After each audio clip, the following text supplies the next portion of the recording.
Rencontre ce mercredi entre des membres de la société civile et le président de la Chambre basse, Jean-Tolbert Alexis. Plusieurs points ont été abordés lors de ces discussions. Les représentants des organisations ont clairement exprimé leurs préoccupations en ce qui concerne la mise en place de l'institution électorale. Crise au sein du CSPJ, mésentente au niveau de la commission bicamérale parlementaire, lenteur de l'exécutif, autant de points qui ont été abordés ce mercredi lors de cette rencontre entre le président de la Chambre basse et les représentants de diverses organisations de la société civile. Que ce soit l'ISC, le CONAN ou la POHDH, tous, ils plaident en faveur de la tenue d'élections cette année dans le pays. Et pour y arriver, une issue doit être trouvée aux différentes crises qui bloquent le processus actuellement. Le responsable du Conseil national haïtien des acteurs non étatiques, CONAN, exprime le souhait de voir installer au CEP les 3 nouveaux représentants du CSPJ. Nous demandé que le président et Chambre députée est sorti de droit de réserve pour les capables prendre une position publique ferme par rapport à choix ça que CSPJ fait en toute légalité. Désir partagé par l'initiative de la société civile et exprimé par son directeur exécutif. Ronnie Desroches, toutefois, se montre pessimiste quant à la réalisation de ce vœu. Il a ses raisons et pas des moindres. Toute vraisemblance, l'exécutif a de gros intérêts pour maintenir ces personnes. C'est lecture par nous, c'est perception par nous, le nous analyser, toute bagaille, comprendre d'après toute information que nous recoupons. Et c'est pour ça que nous lançons un appel au président de la République de laisser le jeu se faire de façon équilibrée. À son niveau, le président de la Chambre basse promet d'agir. Avec le président du Grand Corps, Jean-Tolbert Alexis compte acheminer les termes de référence à la commission bicamérale.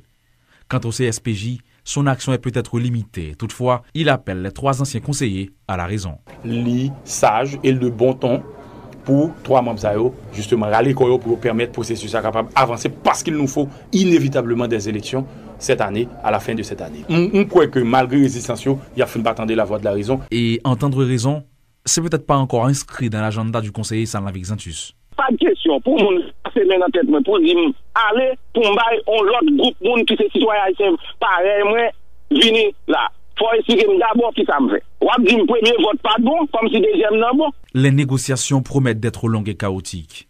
Mais bon, ça n'étonne pas, c'est presque les normes en Haïti.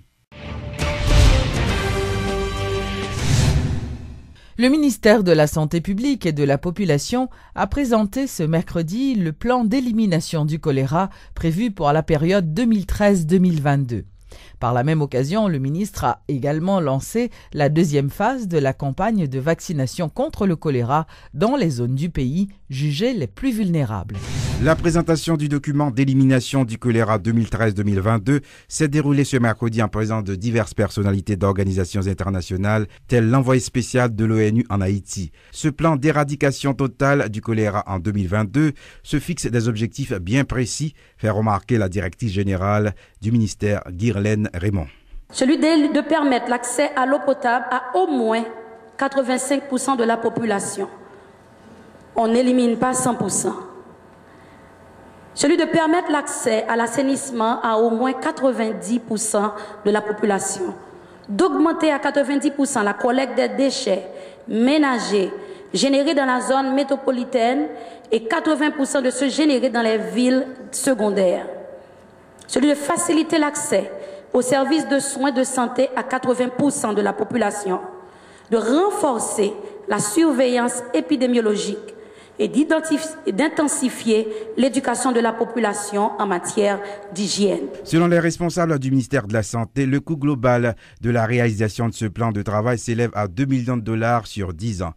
La ministre de la Santé publique, Florence Duperval, indique que ce document est un outil de travail qui permettra à l'État haïtien de combattre le fléau à la racine. Ce plan permettra non seulement la mobilisation des fonds, mais aussi saura convaincre tous ceux que la question intéresse qu'il n'y a aucune excuse pour ne pas nous assister et pour ne pas nous aider concrètement à passer aux actions à court, à moyen et à long terme. Le représentant des Nations Unies, Nigel Fisher, se réjouit de l'appui technique, matériel et logistique accordé à Haïti pendant ces 3 ans pour lutter contre le choléra. Je tiens à saisir cette opportunité pour réaffirmer l'engagement du système des Nations Unies à lutter aux côtés du peuple haïtien et de son gouvernement contre le choléra. Au cours de cette cérémonie, les responsables du ministère ont lancé la deuxième phase de la campagne de vaccination contre le choléra dans les zones les plus vulnérables du pays.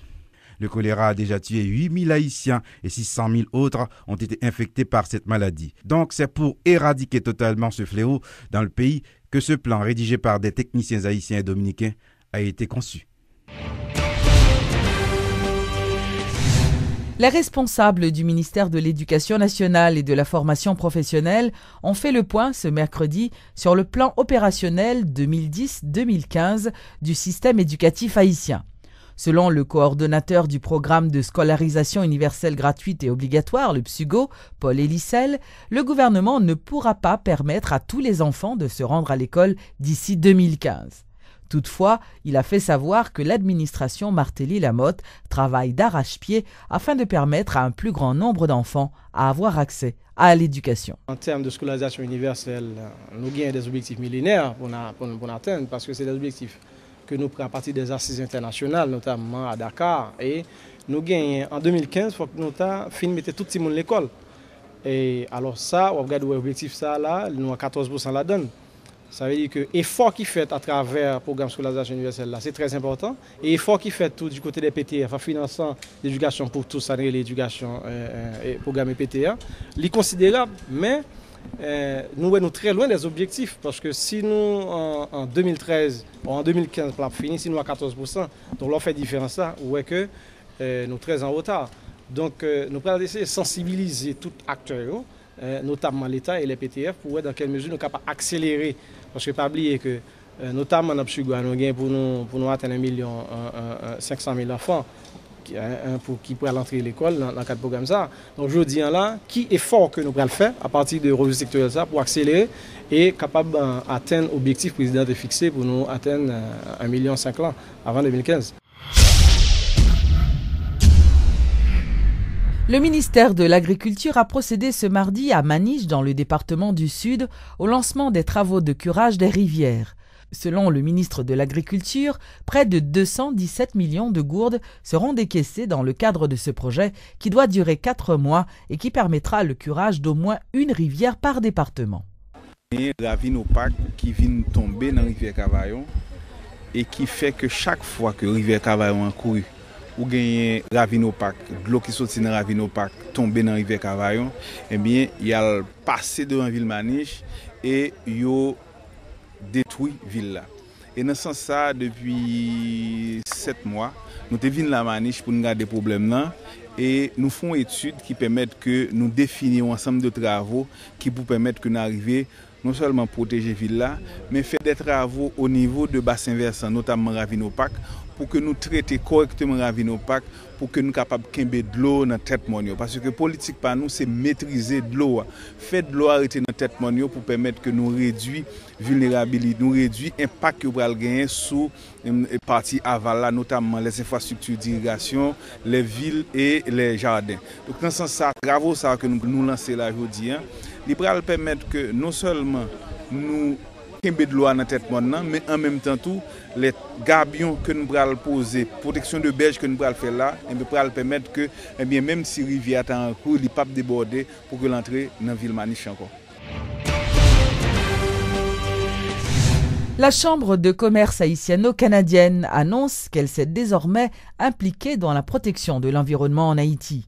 Elle entend ainsi accompagner plusieurs organisations qui œuvrent dans le domaine de la protection de l'environnement. Suivez les explications de Nathalie Pierre-Louis Laroche, présidente de la Chambre de commerce haïtiano-canadienne. C'est clair que l'année 2013, là, nous parlons en pile de problématiques environnement, que ce soit à partir du président et Martelly, du gouvernement Martelly-Lamotte qui déclarait année de l'environnement, qui sont priorités à côté de l'autre 5 E qui est prioritaire dans le secteur gouvernement, au même titre que éducation, emploi, et donc l'environnement est une priorité.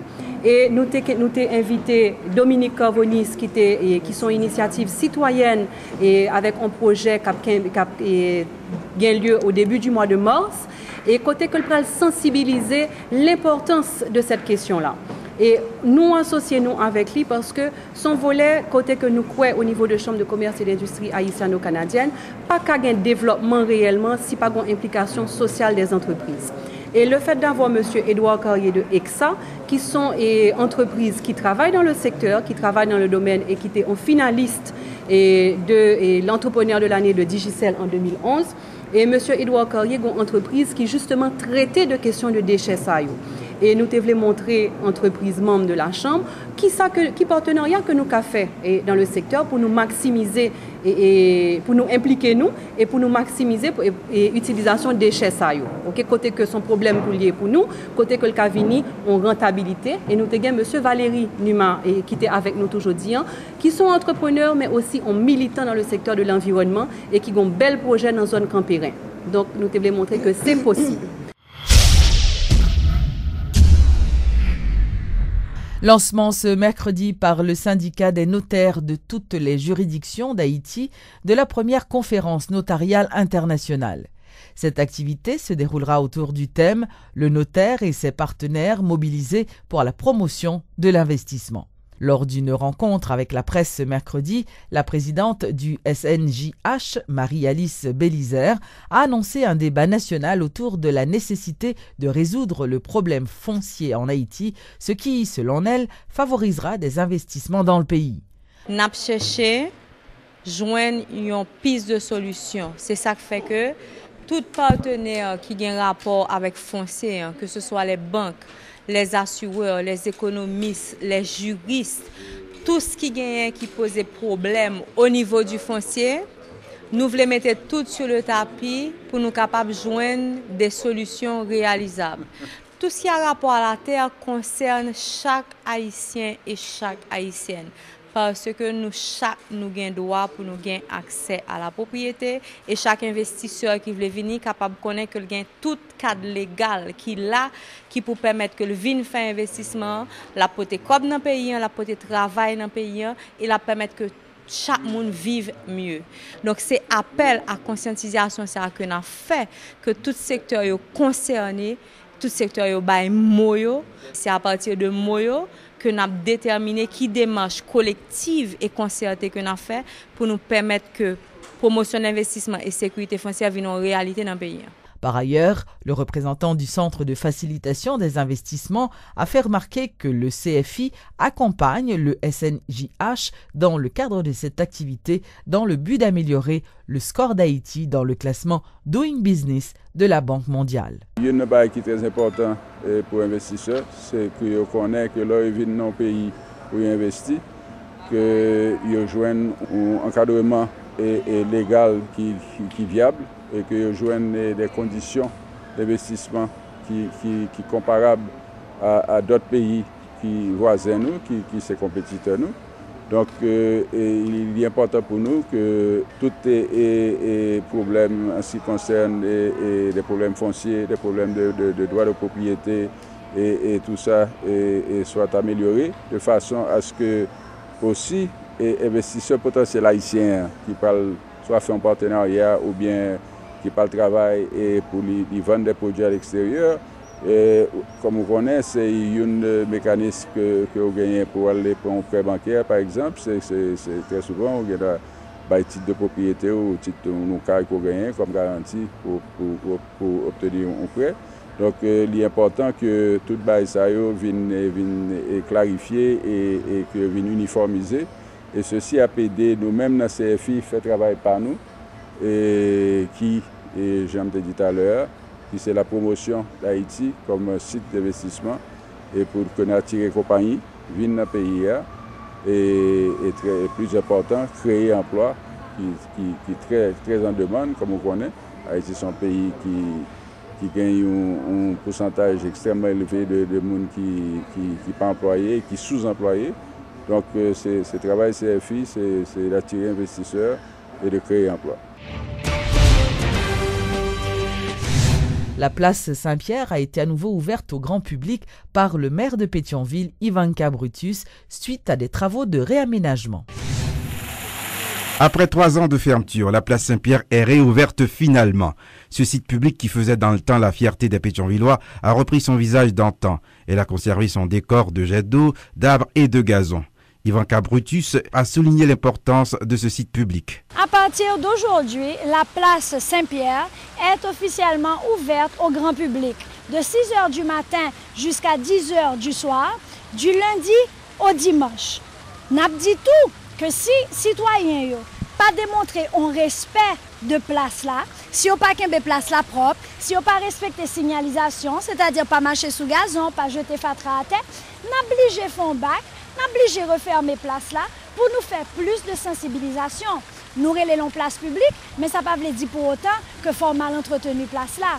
Certes, nous avons des agents de sécurité qui sous place là, qui a nos backup, nous avons des agents de la voirie qui fait maintien, entretien place là. Des panneaux de signalisation sont placés de part et d'autre de la place pour sensibiliser les citoyens, faire remarquer le maire de Pétionville. Selon Ivanka Brutus, ce travail est l'œuvre du secteur privé. Autour de la place Saint-Pierre, nous voyons que gagnent des panneaux de signalisation qui indiquaient ou qui guidaient en sens de l'éducation civique.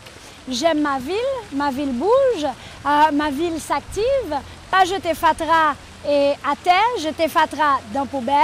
Sous place là même, moi pourrais que gagner des panneaux de signalisation qui dit pas marcher sous gazon, pas jeter fatra à terre, puis on a les wow, c'est eux même qui ont une série de panneaux de signalisation à travers différentes communes et ils viennent offrir nous. Soulignons que la réhabilitation de la place Saint-Pierre a été effectuée par la firme Chemonix de l'USAID sous l'administration de Claire Lidipar.